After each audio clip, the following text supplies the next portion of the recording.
So I also wanted to show you guys how to make focaccia bread, which is amazing with the sourdough starter. I really like to do rosemary focaccia, so it's really easy, and I'll show you how to put the ingredients together, and then we'll bake that in the morning.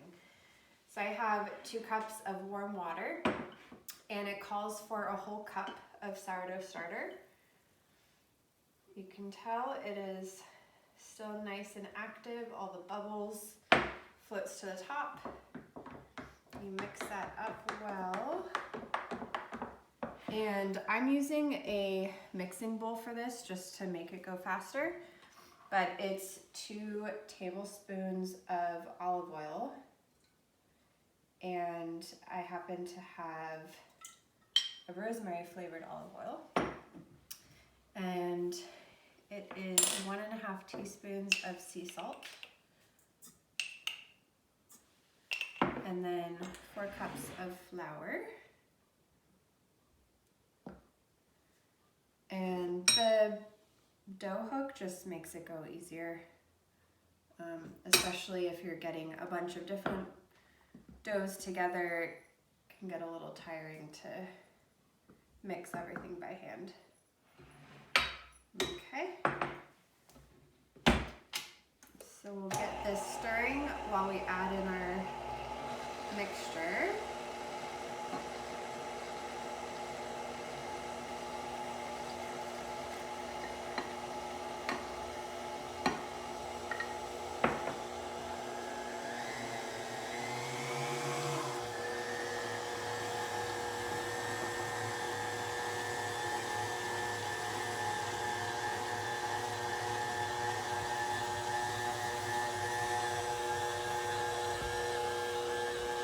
Smells really good. It just takes a minute or 2.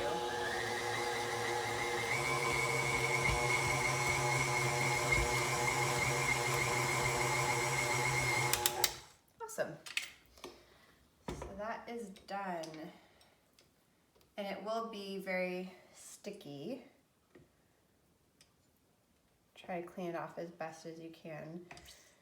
And it's fine to let it proof overnight in this bowl. I know I said the metal reacts with the starter, but since the starter's mixed into it enough, it's not going to react negatively. I ran out of bowls because I have bread in my other dishes. So if you do have a glass bowl or a plastic, that would be preferred. But we'll put this in the oven with a light on for about an hour and then let it sit overnight. And you can do 12 to 24 hours. The longer you let it proof, the more sour and sourdough taste it'll have. So we'll see you in the morning. Welcome back. This is making focaccia bread. Our dough rose overnight for about 13 hours, and it is nice and happy. Everything doubled in size. If you happen to wake up and check your dough and it's still the same shape, something went wrong, possible that it was too cold or the starter wasn't happy enough. So I wouldn't recommend using it because it's just going to be very dense, flat dough. You want to make sure it's doubled in size, and then you're good to start baking with the next step.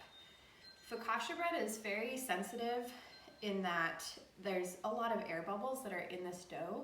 So I'm going to be very careful to gently pour it onto here, not smushing it or deflating those air bubbles.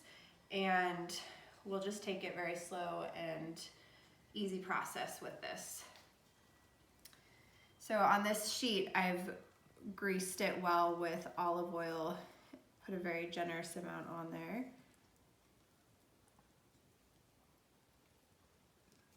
Just helping train it out.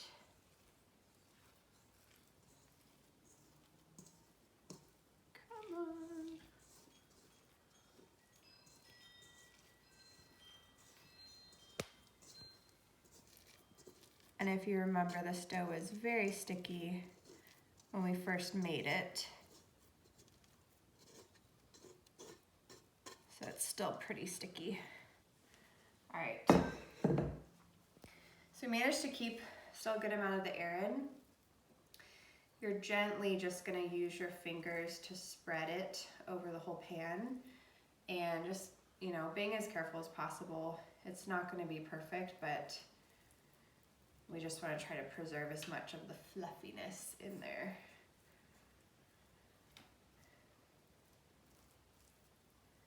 And you can flavor your focaccia whatever you want. I have rosemary and sea salt, but you can do cheese, herb, a spicy focaccia bread, whatever sounds good to you.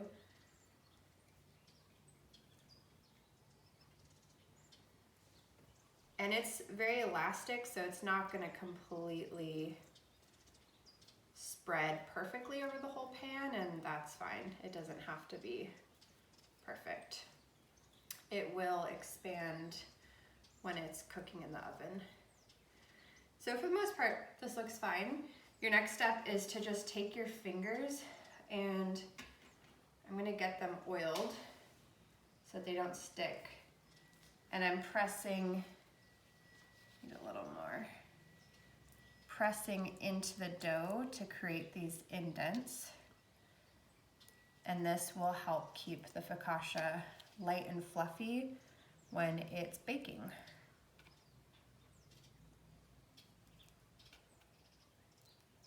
Dough is very sticky, so frequently get your fingers oiled.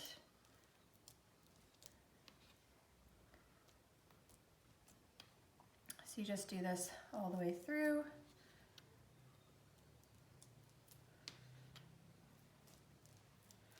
And once we're done, the focaccia is going to sit for 30 minutes before you can bake it. That just lets it rest. It might rise a little bit more and kind of even out.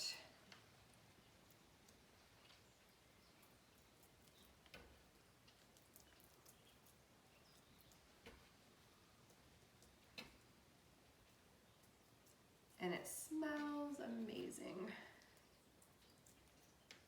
I normally don't bake bread and focaccia at the same time just because it's a lot of bread product, but the benefit of a sourdough starter is it has really good gut health from natural probiotics that are in the yeast. And so it's actually, you can feel good about eating this and know that you're helping your gut heal and give it beneficial bacteria. All right, so that's pretty good smushed down. I'm gonna drizzle some of our rosemary olive oil and just kind of disperse it. You want this pretty well oiled and saturated. It's gonna make it very soft and fluffy when it's baked. And then I just have some freshly chopped rosemary from the garden and sea salt. Just gonna spread it around.